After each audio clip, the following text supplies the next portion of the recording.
Should an Elysium exist? What sacrifices are you willing to make to get there? Would it be your time, your wealth, your life, or your soul? Should an Elysium only exist for your friend, your family, your love? How far are you willing to go to accompany them on their journey? Would you still choose to support them if it costs you everything? If you've missed the first memory shard, check out the card in the top right-hand corner. Otherwise, let us continue the story.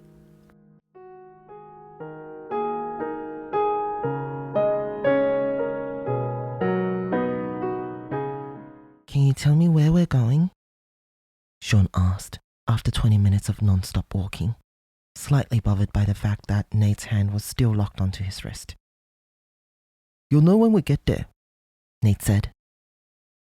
As they walked, the pedestrians on the streets began to fade, while the rumbling engines of motor vehicles were replaced by the singing birds. After another 10 minutes of complete silent walking, the two came to a stop at a dead end, and Shawn's wrist was finally released from the shackle. We walked 30 minutes to get to this mountain? Shawn asked, unamused by the sight of broken appliances and furniture illegally dumped at the mountain's foot. Yes, we're going to climb this mountain, Nate said excitedly. I'm going home. See you tomorrow. Wait, Nate called out as he saw Shawn quickly waved goodbye, snapped out his phone, identified his route home, and started walking away. He needs to see my treasure, Nate thought. So he lurched out and draped himself over Shawn's shoulders, like a damp cloth inching off the edge of the table.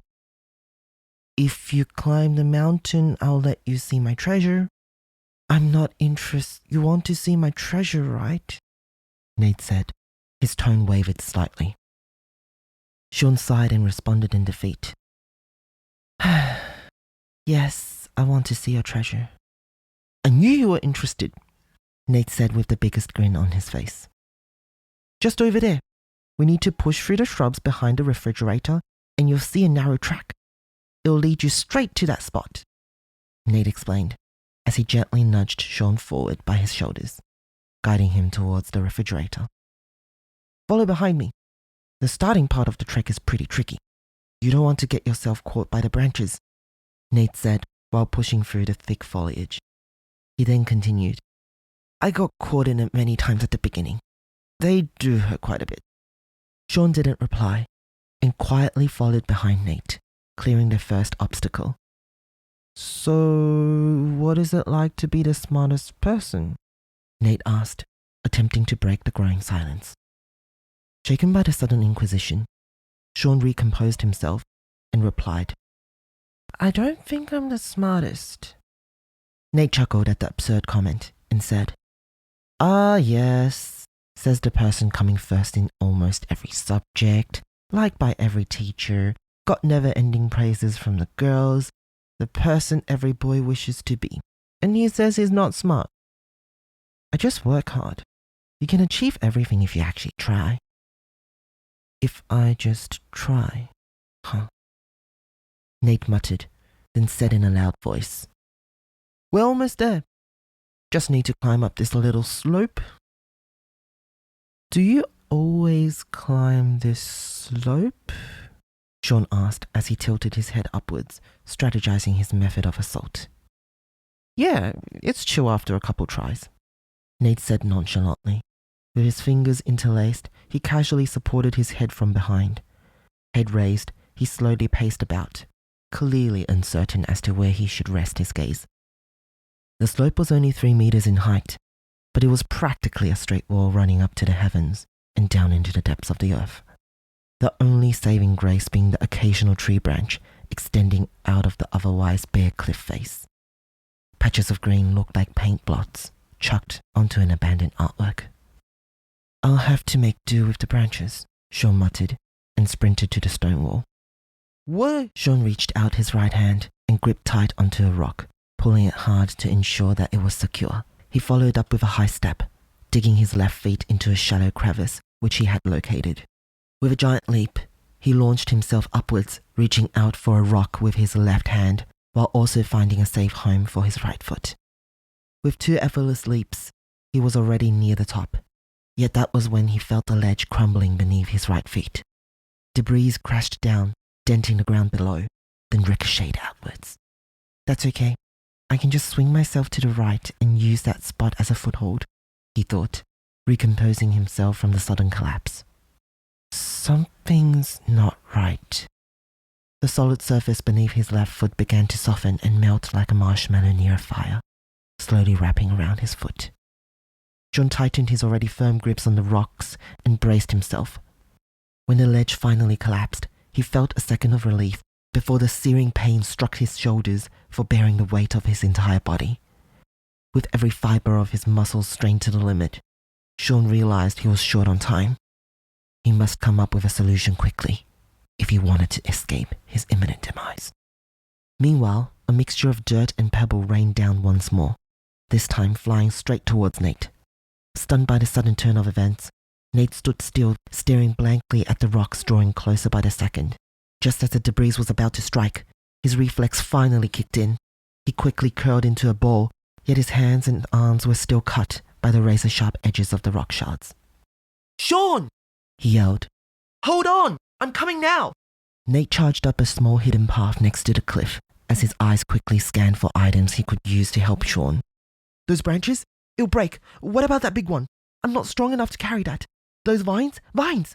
People in movies use them as ropes." Nate sprinted towards the tree with the vine wrapped around it. As he approached, he dug his fingers between the tree and the vine. He tugged hard to separate the two and ripped the vine off the tree without wasting a single second. "You'll be fine, you'll be fine, you'll be fine." He repeated the same phrase in his mind over and over again.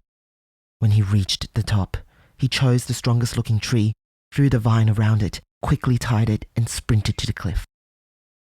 "What happened to you?"